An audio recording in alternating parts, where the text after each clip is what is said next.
The World Alliance of Buddhists, WAB, organized International Ordination Program at Wat Bhan Khun premises, Hod District, Chiang Mai, Thailand. This International Ordination Program organized by the World Alliance of Buddhists, WAB, under the leadership by Most Venerable Palawadhammo Dr. Pornchai Pinyapong, the President of World Alliance of Buddhists, WAB, and Chairman of the Executive Council meeting of WAB. That was the real experience of all over the world, included meditation practice, other monk activities. The program fulfilled the meaningful. Totally participated 21 ordinaries from represented 12 countries in the world for the Monastic World Alliance of Buddhists, WAB, International Ordination Program. Namo Tassa Bhagavato Arahato Samma Sambuddhassa. Those who are ordained are not merely individuals who shave their heads and wear monks' robes. They must train, practice, and embody the teaching of the Lord Buddha. This is a path to purification. The 227 precepts, which are the rules, regulations, and traditions, will guide the ordained ones to differentiate themselves from mundane. They help to strengthen the individual's determination in facing life's challenges by instilling mindfulness, patience, and purpose in life. These precepts are the guarantees for the future, whether the individual subsequently chooses the pathway of lay world or that of the ordained monk. The knowledge learned during ordination will not be wasted or serve to harm others. The strict study of Dhamma, in both theory and practice, lifts the individual's consciousness to a higher level, so he may know the truth and goodness. To attain spiritual goals and the true meaning of life.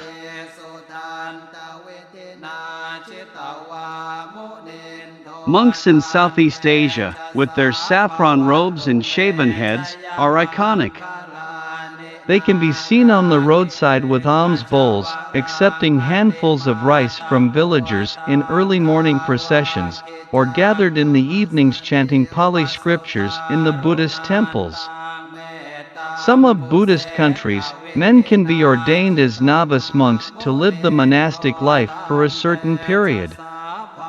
It is also popular for children and teenagers to live as monks for a couple of months during the summer holidays, as a means not only to learn about Buddhism but also to practice self-control and learn how to meditate.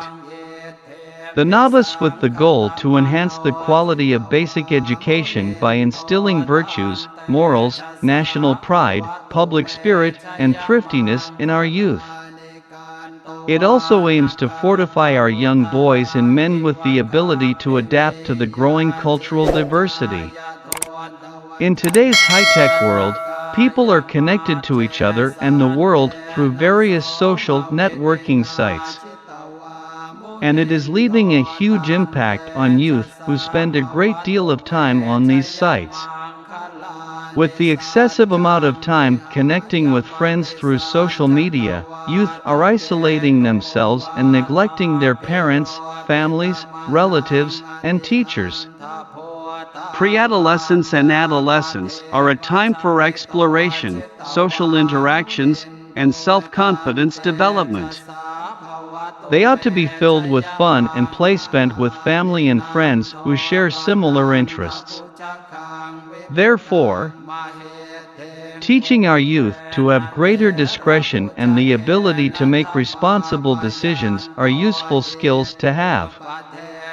There are many components that can positively shape a youth's outlook and develop him or her into an individual with sound judgment. This process can begin by learning from good mentors whom they are close to and practicing good habits.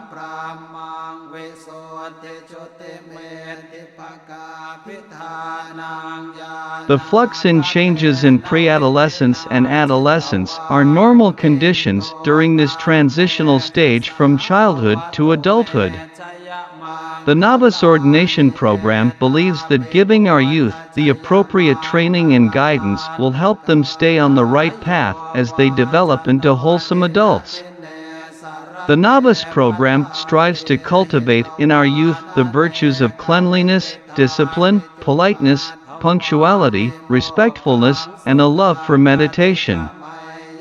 These 5 basic virtues will become the foundation for improved quality of life and better performance in school.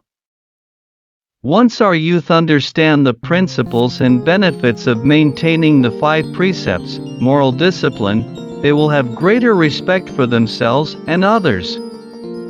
They will possess increased awareness of what are appropriate and inappropriate behaviors and will naturally be disinclined to promiscuity, aggressive and violent behaviors, and drugs and activities leading to ruin. The ordination ceremony takes 2 days. On the first day of the ceremony, the family gathers at home to feast together.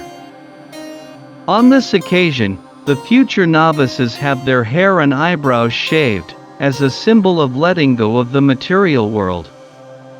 Hair raising also implies the wish to eliminate vanity and serves practical, hygienic purposes.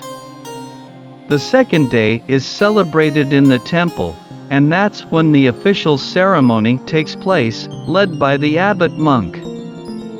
Novices were dressed in white robes, a symbol for the rebirth that was about to happen. A series of rituals succeeded, with the attending guests presenting their offerings to the temple and the monks. How thoughtful! Finally, the time came for the most important part of the ceremony, when the novices renounced the worldly goods and desires, repeating the monkhood vows. These vows were taken in the Pali language, the liturgic language of the Theravada Buddhism, which they obviously didn't understand and had difficulties in replicating. Subsequently, the family handed them the few belongings that would accompany their monk lives from that moment on, namely 3 robes, the alms bowl and a few other essentials for the monastic life. After taking their vows, they both went outside to change into their new saffron robes, an easy task for a monk, but which wasn't self-evident for them, as beginners. A fellow monk from the temple was ready to help them change into their new outfits. At the end of the ceremony, the novices still had to repeat the 10 precepts that will regulate their lives as novice monks, which include not killing living things, not stealing, remaining chaste, not lying, not taking any food after noon, not singing, dancing, playing music, or attending entertainment programs. Most men spend at least a period of their lives in a temple, living under the precepts of Buddha. We think there is no coincidence in these 2 facts. And we wish that we too in the Western world encouraged our people, be it men or women, youth or elderly, to switch off every now and then from the hustle and bustle that is imposed on us daily. Thailand is a Buddhist society. A major part of Thai culture stems from Buddhist heritage. From our ancestors' generation, a large legacy of humble thought and traditions designed to instill sound moral values. This legacy is an inheritance from our past that will guide us into future. The ritual ordination is a process whereby the individual raises his level of consciousness and transcends from being a follower of Triple Gem to become a part of Triple Gems. Those who choose a path of ordination, therefore, will have to follow the precepts of purity and monastic regulations. By ordination, the individual chooses to take the first initial steps on the path toward living life righteously. Since, the ordained life will free individuals from daily burdens of mundane. The ordained daily life is dwelled economically by life's necessities such as foods and clothes. With this ordinary and simple livelihood, the ordained ones will have more time to gain knowledge, wisdom, and a greater understanding of the world, both socially and mentally. The Lord Buddha blessed us with his knowledge to verify what is the true happiness in life. He defined happiness in this world onto two categories. The happiness that depends on the material possessions such as humans, boyfriends, girlfriends, sons or daughters and beloved ones, animals and objects. This type of happiness is impermanent and will eventually bring suffering into life. The sufferings are in form of attachment, worry, jealousy, pride, pain, disappointment, etc. The happiness achieved through the Dhamma by means of insight meditation. This is the only form of true happiness.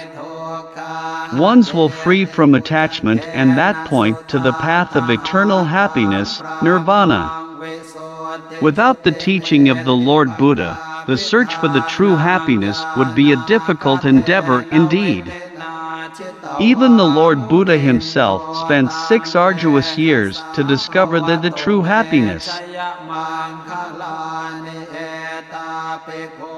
Finally, he concluded that one who lives worldly mundane walks on a narrow and uncomfortable path, containing of daily sufferings, clouded from the truth.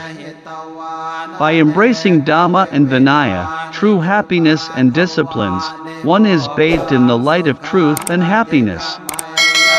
So, one must shave head, don saffron robes and ordain into a life free from worldly possessions.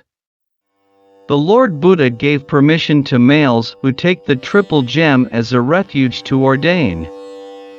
For those who wish to ordain as a Buddhist monk must be at least 20 years of age.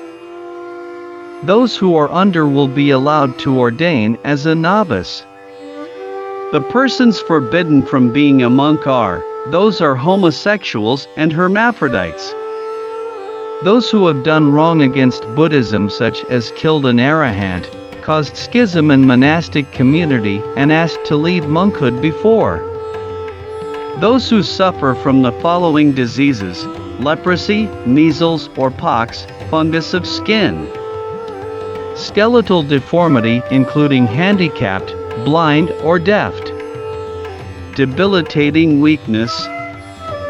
Those who have prior restrictions or commitments such as not having parental or guardian consent, or by reasons of royal decree. The main purpose of ordination is to free one's life from worldly commitments and worries. So, they will have the opportunity to commit themselves to meditation and break away from the shackles of desire until they can find the true happiness and path to nirvana. To be free from worldly desire, the monk must fulfill all required and recommended duties based on tenets clearly specified by the Lord Buddha. The Lord Buddha required monks to follow the duties which are clearly described in the scriptures.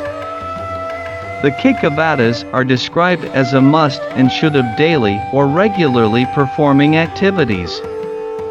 If those who ordain as Buddhist monk perform these duties regularly, they will increase inner morality and their mind will be strengthened.